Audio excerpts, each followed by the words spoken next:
Day 128, The Interview, Chapter 6. The next chapter is the last one in the story.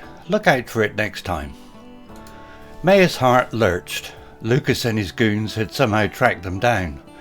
Trapped on the mountain peak with a malfunctioning transmitter and a dangerous enemy, escape seemed impossible. Mr. Blackwood paled, his grip tightening on the manuscript. Edgar, ever the silent protector, stepped forward, hand instinctively reaching for the knife straps to his hip.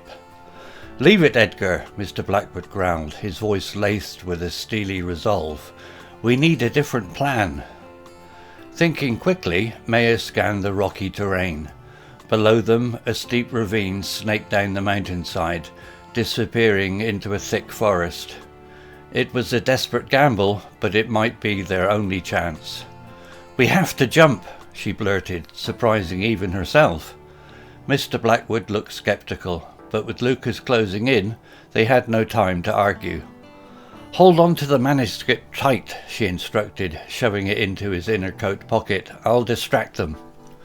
Before Mr. Blackwood could protest, Maya darted towards Lucas, drawing his attention.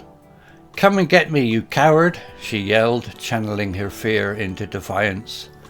Lucas smirked, his eyes gleaming with sadistic pleasure. "With pleasure," he snarled, beckoning his men forward. Taking a deep breath, Maya sprinted towards the edge of the ravine. The wind whipped through her hair as she looked down at the dizzying drop. There was no turning back now. With a leap of faith, she launched herself into the abyss. The fall was a blur of adrenaline and terror. Branches whipped at her face, tearing at her clothes. She landed with a bone-jarring thud on the soft earth of the forest floor. The breath momentarily knocked out of her lungs. Pain flared in her ankle, but she gritted her teeth, forcing herself to stand. She could hear the shouts and curses of Lucas and his men echoing from above, but she didn't dare look back. Adrenaline fueled her steps as she limped deeper into the woods, the dense foliage a welcome cloak of darkness. Suddenly a twig snapped behind her. She whirled around, heart pounding, but all she saw was a startled deer leaping away into the undergrowth. Relief washed over her, momentary and fragile. She knew escaping Lucas wouldn't be easy, but at least she had bought Mr. Blackwood some time. Meanwhile, on the peak, Mr. Blackwood and Edgar faced off against Lucas and his men. Despite being outnumbered, they fought with the desperation of cornered animals. Edgar's agility and Mr. Blackwood's surprising strength held them off for a fierce but brief moment. However, Lucas's men eventually gained the upper hand. They managed to overpower Edgar, pinning him to the ground with brutal efficiency. Mr. Blackwood, outnumbered and injured, was forced to surrender the manuscript. "There you go," he spat at Lucas, a defiant glint in his eyes, "but you won't silence the truth for long." Lucas, a cruel smile twisting his lips, ignored him. He snatched the manuscript and shoved it into his pocket. He then turned to his men, and a cold glint is in his eyes. "Get rid of them," he ordered, his voice devoid of emotion. Mr. Blackwood and Edgar exchanged a desperate glance. They were cornered, facing a grim fate at the hands of ruthless men. But just as Lucas's men lunged forward, a series of deafening cracks echoed through the mountain air.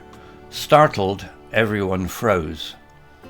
From the trees below, a lone figure emerged, a smoking rifle clutched in her hand. Maya, fueled by a surge of protective rage, had managed to circle back and find an old hunting cabin hidden within the forest. She had seen the events unfolding on the peak through the cabin window and knew she had to act. Lucas and his men, caught off guard by Maya's sudden intervention, faltered for a moment. In that precious gap, Mr. Blackwood lunged at Lucas, knocking him to the ground. Edgar, seizing the opportunity, wrestled one of Lucas's men to the ground, disarming him. The tide had turned, but the victory was far from secure. Maya, her arm throbbing with pain, knew they couldn't stay. With a final defiant glare at Lucas, she yelled, Let's go! They turned and fled down the mountainside, disappearing into the dense forest. Lucas, enraged and frustrated, screamed after them, but it was too late. They had vanished into the woods, taking with them the truth that could expose his boss's web of corruption.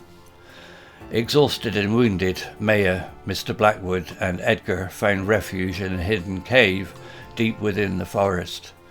Though battered and bruised, they were alive. The manuscript, however, was gone, but even without the physical evidence, Maya knew the story wouldn't die. To be continued with the last chapter next time. Vocabulary notes. Huddled. Curled up close to something for warmth or protection. Example, huddled in the dusty cave, the weight of their situation pressed down on them. Tenacity. The quality of holding firmly to a purpose or belief. Example, Mayer, fueled by a reporter's tenacity, wasn't about to let it disappear. Meticulously, in a very careful and detailed way. Example, they nursed their wounds and meticulously reconstructed the details of Mr. Blackwood's expose. Grueling, very difficult and tiring. Example, after a grueling trek they stumbled upon a small logging road. Bustling, full of activity and people. Example, the town, unlike the deserted one they encountered earlier, bustled with activity. Relief, a feeling of happiness because something bad has not happened or has stopped. Example, relief flooded them as they stepped into a local diner. Confided, shared a secret or private matter with someone. Example, the waitress, a woman with a kind face and a weary smile, listened intently. Story written by Google Bard AI. Image created by desgo.com AI. Hello, this is Steve. If you enjoyed the story, please would you take the time to leave a meaningful comment and click on the like icon. If you want to know when the next story has been uploaded, please click on the notify bell icon to be notified. If you haven't already, please subscribe to my channel and tell your English learning friends so they can benefit too. Thank you.